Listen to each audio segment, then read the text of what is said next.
Hai chess lovers, saya berhasil menahan imbang Daniel Naroditsky. Buat kalian yang belum tahu, Daniel Naroditsky merupakan pecatur Amerika Serikat dan saat ini menempati peringkat 3 di kategori catur bulat 1 menitan dan peringkat 11 di kategori catur 3 menit di platform chess.com. Ini orang sering banget main sama Magnus Carlsen. Nah, kebetulan bukan aku yang menantang teman-teman, tapi Daniel Naroditsky atau biasa dipanggil Danya ya, yang menantang. Kalau kalian nonton live TikTokku, nah dia nih yang menantang guys. Nah langsung saja teman-teman, aku akan ajak kalian untuk melihat partainya. Partai terbaiknya dengan akurasi 96,6% menurut chess.com, itu diulas oleh Stockfish. Saya memulai dengan langkah D4, kemudian coup D6, London System. Kemudian Danya C5, saya 3, Menteri B6, kuda C3, dan memukul pion D4. Ya, Danya tidak berani memukul pion di petak B2. Kenapa? Karena akan ada jawaban langkah kuda ke petak B5.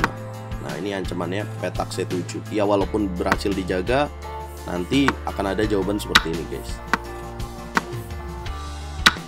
Nah, ini yang bahaya untuk pemain hitam. Atau ya kalau simplinya ya dianggap di situ kurang baik, ya bisa remis saja ya di sini.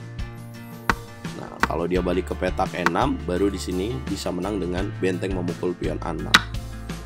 Jadi akan terjadi remis bolak-balik. Nah, itulah kenapa setelah kuda C3, Danya memukul pion D4. Kemudian saya pukul balik, hitam D6, saya menjaga pion petak B2. Kemudian G6, kuda F3, gajah G7, saya H3, menjaga gajah ke petak G4. Rokade, saya gajah C4.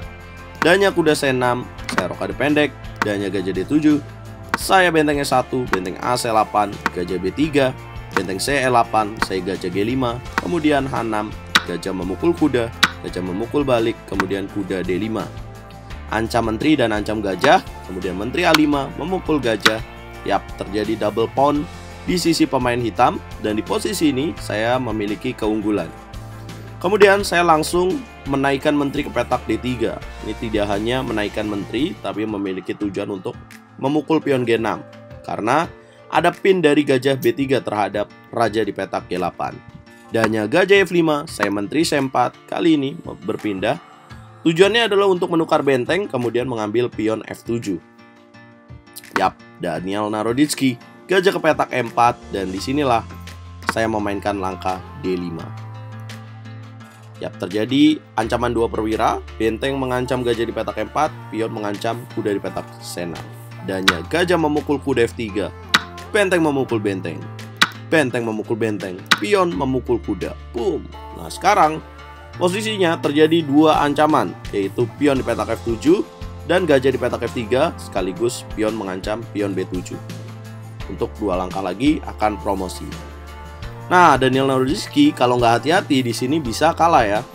Dan dia menemukan langkah terbaiknya, of course, yaitu langkah benteng ke petak E1. Kalau dia nggak jalanin ini, contohnya ya, kalau misalkan dia jalan lain ya, D5 seperti ini, maka akan ada jawaban menteri C3.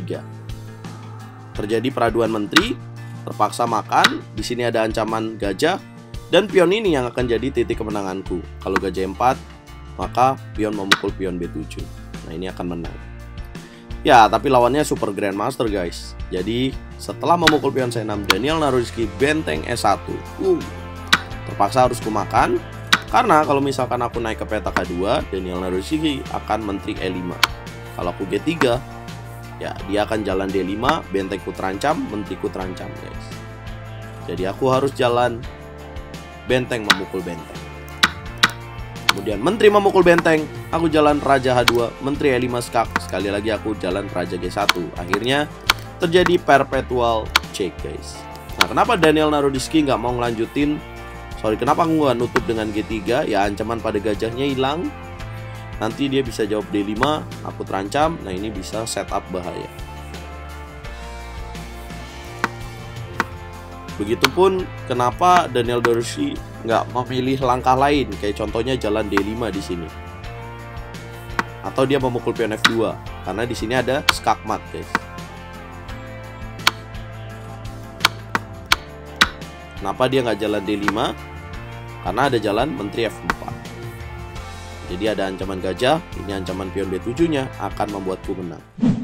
Nah itulah yang terjadi teman-teman. Ya RLCS sekarang sering banget ngelawan champion top dunia. Kemarin malah ngalahin Jospam ya. Kalau kalian tahu akun Jospam itu Manuel Alcantara ya, yang sekarang lagi main di Pro Chess League. Skornya 1-1, malah dituduh aku cheater dan diblok. Gimana guys menurut kalian? Jangan lupa like, share, komen, dan subscribe. Jangan lupa follow TikTok aku dan follow Instagram.